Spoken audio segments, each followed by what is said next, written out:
ক্ষমতার পরিবর্তন মানেই আমার কাছে শুধু রাষ্ট্র ক্ষমতার হাতবোতল নয়।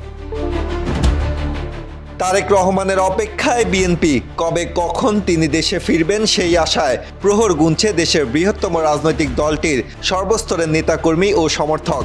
দলীয় সূত্রগুলো বলছে বিএনপির ভারপ্রাপ্ত চেয়ারম্যান নিজেই দেশে ফেরার সিদ্ধান্তটি নেবেন, তবে নেতাকর্মীরা চান তিনি দ্রুতই দেশে ফিরে আসুক। দলের মহাসচিব মির্জা ফখরুল ইসলাম আলমগীর বাংলাদেশ প্রতিদিনকে বলেছেন, বিএনপির ভারপ্রাপ্ত চেয়ারম্যান তারেক রহমানকে দ্রুতই দেশে ফিরতে অনুরোধ করা হয়েছে। তিনি বীরের বেশেই ফ্যাসিবাদ মুক্ত স্বদেশে ফিরবেন। জানা গেছে তারেক রহমানের বিরুদ্ধে মামলাগুলো প্রত্যাহারের প্রাথমিক প্রক্রিয়া শুরু হয়েছে। তার আইনজীবীরা এটি নিয়ে কাজ শুরু করেছেন। তার মধ্যে একটি মামলা বাদী প্রত্যাহার করেছেন, অন্যগুলোর আইনি প্রক্রিয়া সম্পন্নের অপেক্ষায়। সুচিকিৎসার্থে দলের চেয়ারপারসন ও সাবেক প্রধানমন্ত্রী বেগম খালেদা জিয়া কিছুদিনের মধ্যেই বিদেশে যাওয়ার কথা রয়েছে। লন্ডনের একটি অ্যাডভান্স হেলথ সেন্টারে তাকে নিয়ে যাওয়ার ব্যাপারে প্রস্তুতি চলছে। চেয়ারপারসন সেখানে যাওয়ার আগ পর্যন্ত ভারপ্রাপ্ত চেয়ারম্যান লন্ডনে অবস্থান করতে পারেন। তারেক রহমানের দেশে ফেরা প্রসঙ্গে বিএনপির স্থায়ী কমিটির সদস্য সালাউদ্দিন আহমেদ বলেন, তার কিছু মামলা মোকদ্দমা এবং আইনি বিষয় আছে, এগুলো আমরা আইনি প্রক্রিয়ার মধ্য দিয়ে নিরসন করতে চাই। তারপর আমার মনে হয় তিনি দেশে ফিরে আসার পরিকল্পনা করবেন। বিএনপি চেয়ারপারসনের উপদেষ্টা ও সাবেক এমপি জহির উদ্দিন স্বপন বাংলাদেশ প্রতিদিনকে বলেন, দলের ভারপ্রাপ্ত চেয়ারম্যান তারেক রহমানের অপেক্ষায় সারা দেশের মানুষ অধীর আগ্রহে অপেক্ষা করছে। তিনি আইনের প্রতি শ্রদ্ধাশীল, যথাযথ আইনি প্রক্রিয়াতেই তিনি সম্মানের সঙ্গে দেশে ফিরে আসবেন।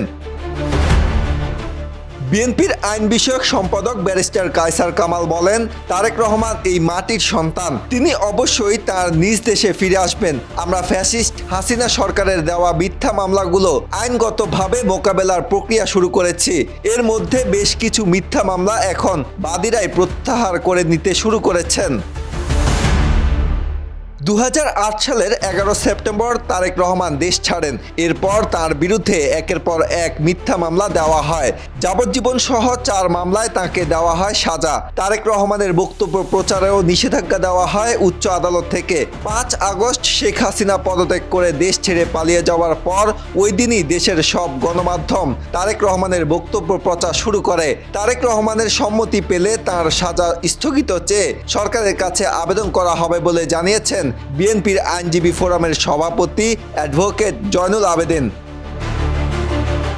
তবে বিএনপির আইন বিষয়ক সম্পাদক ও তারেক রহমানের আইনজীবী ব্যারিস্টার কায়সার কামাল জানান, আইনি প্রক্রিয়ায় দেশে ফিরবেন তারেক রহমান। কবে নাগাদ ফিরবেন সে সিদ্ধান্ত তিনি নিজেই নেবেন। ব্যারিস্টার কায়সার বলেন, যথাযথ আইনি প্রক্রিয়া ছাড়া অন্য কোনো পথে ফিরবেন না তারেক রহমান। তিনি আইনের প্রতি শ্রদ্ধাশীল, সংবিধানের প্রতি শ্রদ্ধাশীল।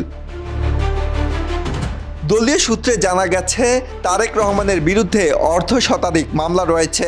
2007 সালের তত্ত্বাবধায়ক সরকার এবং পরবর্তীতে আওয়ামী লীগ সরকার ক্ষমতায় আসার পর এসব মামলা হয়েছে। এর মধ্যে 21 আগস্ট গ্রেনেড হামলা মামলায় যাবজ্জীবন কারাদণ্ডের রায় দেওয়া হয়েছে। এছাড়া আরও 5টি মামলার বিচার শেষে সাজা ঘোষণা দেওয়া হয়েছে। কিছু মামলা স্থগিত রয়েছে। তাকে পলাতক দেখিয়ে এসব মামলার বিচার কাজ সম্পন্ন করা হয়েছে স্বৈরাচার শেখ হাসিনা সরকারের আমলে। দীর্ঘ 16 বছর সপরিবারে যুক্তরাজ্যে নির্বাসিত জীবন কাটাচ্ছেন বিএনপির এই শীর্ষ নেতা। আজহারুল ইসলাম, বাংলাদেশ প্রতিদিন।